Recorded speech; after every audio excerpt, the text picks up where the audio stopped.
I'm feeling sad for the community, and it's really most tragic thing that's ever happened in Longview in my lifetime, and I've been here 71 years. The Longview community in mourning after a chemical tank at a paper and pulp mill blew up, killing one person and injuring 9 others. 9 more people are still unaccounted for. Good morning and thank you for joining us here. I'm China Green.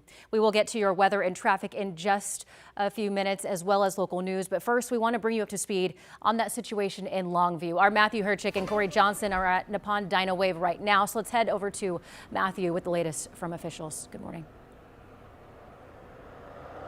China, good morning. Nippon Dino Wave has said little about the circumstances that led up to yesterday's implosion or explosion. Officials aren't sure which at this stage, but in addition to those 10 people hospitalized and 9 still missing, we know a 52-year-old man who worked at the plant with his son was the man who died in yesterday's tragic event. Now, this all started when a 900,000 gallon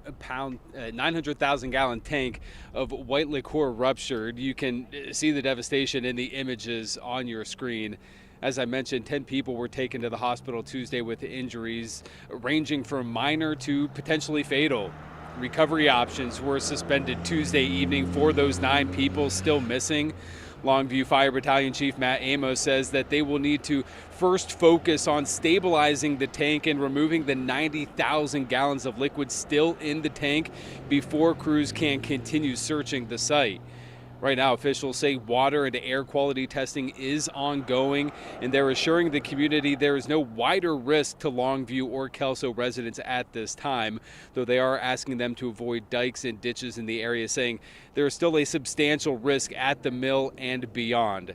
Now, on Tuesday, state and local leaders responded to the tragedy and the questions that still remain.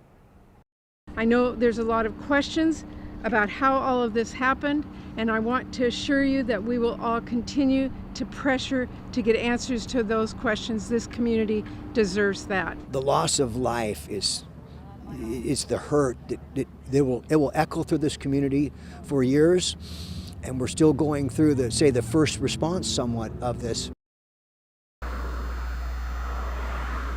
And we bring in our Sunrise reporter Corey Johnson now. Friends, family, strangers even gathered last night to remember the man who died and the other victims of this tragedy. Absolutely. Just a devastating situation for many, Matthew. And that vigil happened just a couple of miles from the paper mill where officials say that tank did rupture early Tuesday morning. More than 100 people made their way out to that vigil in order to honor the victims, including at least the one person who was killed that we mentioned, Gilbert Bernal, and 9 others who remain missing this morning. A Tuesday night, community members gathered at R.A. Long Park to pray, cry, and support one another as many wait for more answers about loved ones who may have been inside the mill at the time of the rupture. The news absolutely devastating of that explosion, and many we spoke with on Tuesday said so. Several leaders came to the area as well and attended that vigil. We see the mill in operation, drive by it daily. Some of us again, worked there for years. A lot of kids were put through college there, and generations have worked there and will continue to. But right about now, I think we need to know these answers as to how on earth this happened. Not the why, there's no why. It's what caused this. This is important. Now, recovery efforts are expected to resume later this morning. Let's bring back in Matthew, to talk more about the Nippon Dino Wave and safety issues as well. Yeah, we are looking into the safety records here at Nippon Dino Wave, and records show that an employee filed a complaint about the safety here at the plant just a few weeks ago. So this was back on May 6th. A complaint was filed with the state of Washington, who opened up a safety inspection regarding a sinkhole that was created by a failed drain. Now, to be clear, this complaint does not appear to have anything to do with yesterday's tragic event, but records also show additional complaints in March of this year and April of last year. Now, on top of those complaints, the Longview Fire Department also responded to the property back in July of 2023 when a large chip fire took days to fully extinguish.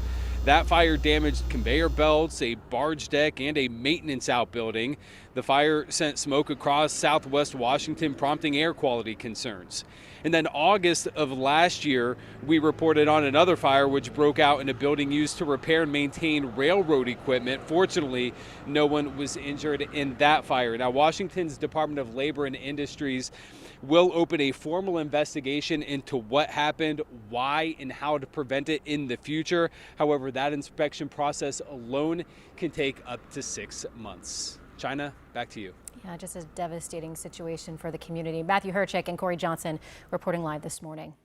And stay with KGW for continuing coverage of the aftermath of the Longview tank implosion. We will have continuing team coverage out there throughout the morning here on Sunrise and then again at noon. You can always find the latest anytime at kgw.com or on KGW Plus. In other local news this morning, the man suspected of killing 4 Portland area women has now been indicted in a 5th murder. This has to do with the death of 22-year-old Ashley Reel, whose body was discovered in rural Clackamas County about 3 years ago. Jesse Calhoun was already charged with the murder of 4 other women: Charity Perry, Bridget Webster, Joanna Speaks, and Kristen Smith. Both of Ashley's parents and her sister spoke with us Tuesday. She was more than my sister. She was my best friend, and it brings me joy that we have our day now, and that it took us 3 years, but we didn't lose that hope.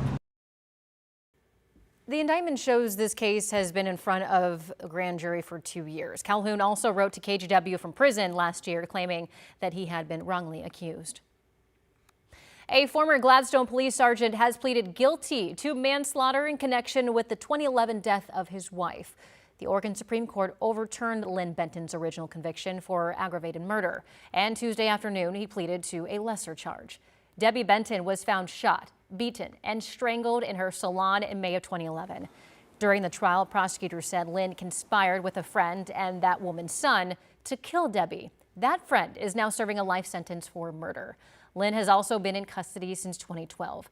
He's expected to be sentenced in July. Your time now is 6:07. Well, there is some good news for a local rugby team.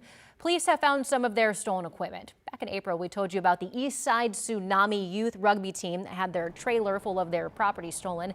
And while Portland police have yet to find the trailer, they did find some of their belongings abandoned on North Rosa Parks Way. The investigation is ongoing. Right before we get to Rod Hill with your Wednesday forecast, taking a live look from our Wells Fargo Skycam. About that rugby situation, the soundbite that I will always remember is when we interviewed, I believe it was a coach, and he said, "I don't understand why anybody would want to steal that trailer. You just have to walk in it and smell it, and then you'd walk out." Why would Rugby you sell it? equipment, kind of like hockey equipment, I suppose, is the point there, right? That's a tough smell. You can't forget. Yeah, I remember that piece of audio as well. We have here in the valley a gorgeous day today. We will be all dry, kind of a partly to mostly sunny day, and that's actually the way we are beginning. There's the rising sun from the Shalem Tasting Room out in Sherwood. Temperature is 48 degrees, typical somewhat cool morning. And there's the view from the Wells Fargo building with, again, partly cloudy skies. 52 is the number. It will be noticeably warmer. Remember, we had the rain on Monday, and then yesterday we did hold in the 60s. Today I've got us 50s out the door, low 50s, 66 at noon, and then a big afternoon warm up, upper 70s to maybe just getting up to 80 degrees around 5 p.m. Sunset tonight at 8:48, by the way. Here's the afternoon map. Now, we have morning clouds at the coast, expecting you folks to get developing sunshine. There are a few showers currently in southern and eastern Oregon. We will see another round of thunderstorm development from a low that's sitting down into California and Nevada. So this is mainly, especially up into central Oregon, an evening thunderstorm threat up into Sun River Bend and maybe even Madras. And then late day evening showers and potential thunderstorms scattered across eastern Oregon as well. All right, here's the 7-day. Couple warm days, all dry. Tomorrow, sunshine, cloudiness increasing later in the day into the evening, 83. Rain chances, including maybe some thunderstorms over the Cascades that could spill into the Willamette Valley Thursday overnight. And then we have some rain in the area, we think, Friday morning. Now looks like Friday afternoon clears out. We have a dry weekend to follow. Still in the 60s Saturday, warming up to 72 on Sunday.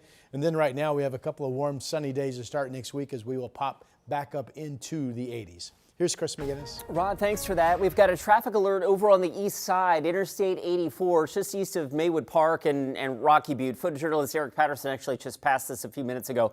We've got a disabled semi on the shoulder here that may very well be blocking one eastbound lane. So as we look at the map here, you can see both north and southbound 205 with the approach to Interstate 84 eastbound are also starting to tighten up a little bit. So give yourself a couple of extra minutes to get around that. Hopefully we'll get that truck clear and on its way soon. Back to the west side, the Sunset looks like that's in pretty good shape. Highway 26 still rolling along just fine. I-5 south of town near the 217 interchange, that looks good as well.